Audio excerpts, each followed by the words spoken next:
కన్నా అందరూ ఎడమ తిప్పేస్తామన్నారు. కాకపోతే ఏమైనప్పటికీ కూడా 5 సంవత్సరాలు ఏ అభివృద్ధి జరగకుండా మనం వెనకబడి ఉన్నాం.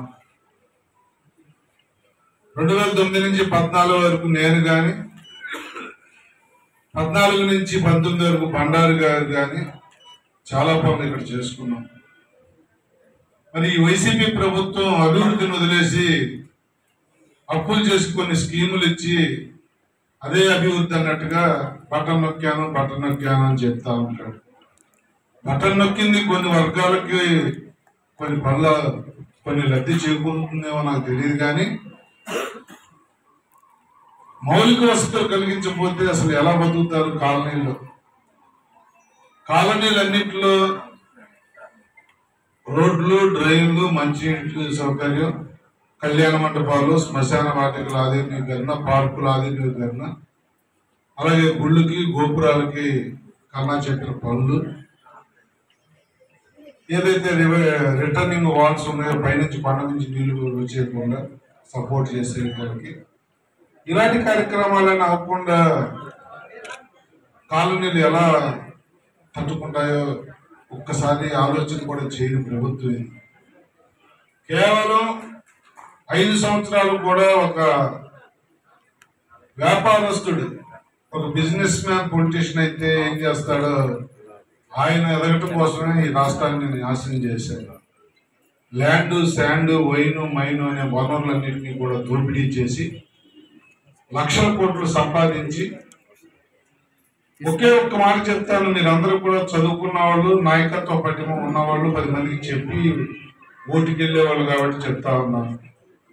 19లో ఆయన ఒక మాట అన్నాడు, నాకు అధికారాన్ని ఉండి సంపూర్ణ మద్యపానం నిషేధం చేస్తాను, లేకపోతే మళ్ళీ ఓటు అడగడానికి కూడా రాను అన్నాడు. అది ఎంత భూతో ఈరోజు మనం చూస్తున్నాం. 100 రెట్లు మద్యాన్ని ఏరులేదు. ఎక్కడన్నా మంచినీరన్నా దొరకని ఊరు ఉందేమో కానీ మద్యం దొరకని ఊరు లేదు. అంత మద్యాన్ని పెంచి చీపులు ఇక్కడ తెచ్చి డిస్టిలరీలన్నీ కూడా ఆయనే రన్ చేస్తూ, ఆయనే వ్యాపారాలు చేస్తూ, అన్ని చోట్ల కూడా క్యాష్ ట్రాన్సాక్షన్ లేదు. ఒక మద్యం దగ్గర మాత్రం క్యాష్ తప్ప కార్డు వాడకుండా సాయంత్రానికి ఆయన ఇంటికి వెళ్ళిపోవాలి అకౌంట్ అంత లక్షల కోట్లు దోపిడీ చేసిన వ్యక్తి ఒక వ్యాపారస్తుడు మన ముఖ్యమంత్రిగా ఉన్నాడు. చీప్ లిక్కర్తో ఎంతో మంది మహిళలు పుస్తకాలు తెప్పేశాడు. మరి ఇలాంటి వ్యక్తి ఒక ముఖ్యమంత్రిగా పనికొస్తాడో ఒకసారి ఆలోచించి. మరి ఇక్కడ ఎమ్మెల్యే అన్నాడు, పంచగ్రామాల సమస్య 6 నెలలు పూర్తి చేయకపోతే ఓటు అడగడానికి రానన్నాడు. ఆయన మద్యపాన నిషేధానికి ఓటు అడగనన్నాడు, ఈయనేమో పంచగ్రామాల సమస్యకు అన్నాడు. మరి పూర్తి అయిందా లేదో మీకు తెలుసు, నాకు తెలుసు. పూర్తి అయిపోయినా పర్లేదు, కొన్ని సమస్యల మీద చిత్తశుద్ధితో పోరాడాలి. ఆ పోరాటమే లేకుండా పోయింది. కొన్ని సమస్యలు పూర్తి అవ్వకపోవచ్చు, నీ పోరాటం ఉండాలి. ఇందాక కన్నా చెప్పాడు, 2-3 పోరాటాలు చేసాం ఇక్కడ మనం. అధికార పార్టీలో ఉండి కూడా చేసినవి ఉన్నాయి. కూడా వీసీని ఆ రోజు నేను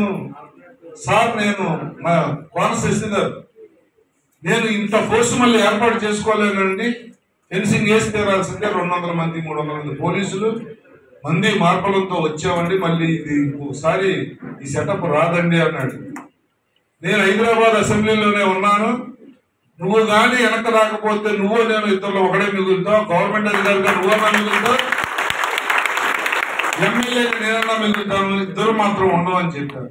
నేను రాజీనామా అన్నా చేస్తాను, నీ సంగతి అన్నా తెలుస్తానని చెప్పి ఎదిరించి, న్యాయమైన పరిష్కారం నీ ఆఫీస్లోనే మీటింగ్ పెడతానని చెప్పి మళ్ళీ వీళ్ళందరినీ తీసుకుని 3 రోజుల తర్వాత ఆయన ఆఫీస్కి వెళ్ళి మీటింగ్ పెట్టి, ప్రభుత్వం నష్టపోకూడదు, అక్కడ ఇల్లు కట్టుకున్న వాళ్ళు నష్టపోకూడదు, ప్రభుత్వం ఏదో న్యాయమైన ధరకు వాళ్ళకే ఇవ్వాలని చెప్పి పంచాయతీ చేస్తే చాలా మంది సహకరించలేదు.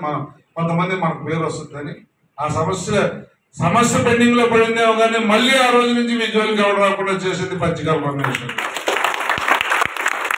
అలాగే బంటా కాలనీ కన్నాకి తెలుసు, నేను హాస్పిటల్లో ఉన్నాను. బంటా కాలనీ కూడా ఇలాగే 300 మంది పోలీసులు 20 పొక్కలతో కొట్టేయడానికి వస్తే కొండవాళ్ళ ప్రాంతాలని ఆక్రమదారులని హాస్పిటల్ నుంచి సిలైన్ ఎక్కించుకుంటూ వచ్చి ఆ పొక్కలానికి అడ్డంగా పడుకుని అది ఆపించి వాళ్ళని హక్కుదారులు చేసింది కూడా ఈ పచ్చికల్ల రమేష్. అలాగే కన్నా గాని నేను గాని మిగతా వార్డు కార్పొరేటర్లు గాని బిఆర్టీఎస్ రోడ్లు ఎన్నో అడ్డంకులు తొలగించి బిఆర్టీఎస్ రోడ్డు ఆర్ఆర్ వెంకటాపురం నుంచి పెందుర్తి వరకు ఐఆర్టీఎస్ లేకుండా ఈ రోజున బిఆర్టీఎస్ రోడ్డు వల్లే మనకు ఆ గ్లామర్ వచ్చింది. ఆ రోడ్డు ఆ చుట్టుపక్కల టౌన్ కన్నా పెందుర్తి ఉన్న ఒక రోజు నేను చంద్రబాబు గారితో ఒకసారి పవన్ కళ్యాణ్ గారితో ఒకసారి ఆ రోడ్లో కారులో జర్నీ చేస్తున్నప్పుడు ఏంటంటే పెందుర్తి రూరల్ నియోజకవర్గం అనుకున్నాను, ఇది విశాఖపట్నం కన్నా బాగుంది ఏంటి అన్నారు. అలాంటి సిటీ ఈ రోజు తయారైందంటే మనం చేసిన పనులే. పాలిటెక్నిక్ కాలేజీ పెందుర్తిలో తెచ్చిన 3 కాలేజీలు వచ్చాయి నేను ఎమ్మెల్యేగా ఉన్నప్పుడు 2009 నుంచి 14 మధ్యలో. ఒకటి ముఖ్యమంత్రి కిరణ్ కుమార్ రెడ్డి నియోజకవర్గానికి, రెండోది బొత్స సత్యనారాయణ పిసిసి అధ్యక్షుడి నియోజకవర్గానికి, మూడోది పచ్చికల్ల రమేష్ పెందుర్తి నియోజకవర్గానికి. 294 నియోజకవర్గాల్లో 3 కాలేజీలు ఇస్తే దాంట్లో ఒకటి మనం తెచ్చుకున్నాం. లా యూనివర్సిటీ ఇక్కడి నుంచి తరలిపోతా ఉంటే అడ్డుకుని మళ్ళీ వెనక తెచ్చి ఇంటర్నేషనల్ లా యూనివర్సిటీ ఒక గ్లామర్, ప్రపంచవ్యాప్తంగా అన్ని కంట్రీల స్టూడెంట్స్ అక్కడ చదువుకుంటా ఉన్నారు. సభవారంలో మనం పెట్టుకున్నాం గట్టివాడి దగ్గర. మారిటైమ్ యూనివర్సిటీ, ఇప్పుడు బండారు గారు వచ్చిన తర్వాత పెట్రోలియం యూనివర్సిటీ, దానికి సీఎం రమేష్ గారు ఎంపీ అయితే అది మధ్యలో ఆగింది. కేంద్రంతో మొదటి నెలలోనే దానికి ఉన్న సమస్యలను పరిష్కరించి పెట్రోలియం యూనివర్సిటీకి నిధులు తెచ్చి మన ప్రాంతంలో ఉన్న వారి నిరుద్యోగులందరికీ అక్కడ ఉద్యోగాలు ఇచ్చే బాధ్యత కూడా సీఎం రమేష్ గారు నేను తీసుకున్నాను. ఇక్కడ ఎవరికి అన్యాయం జరగలేదు, ఎవరికి న్యాయం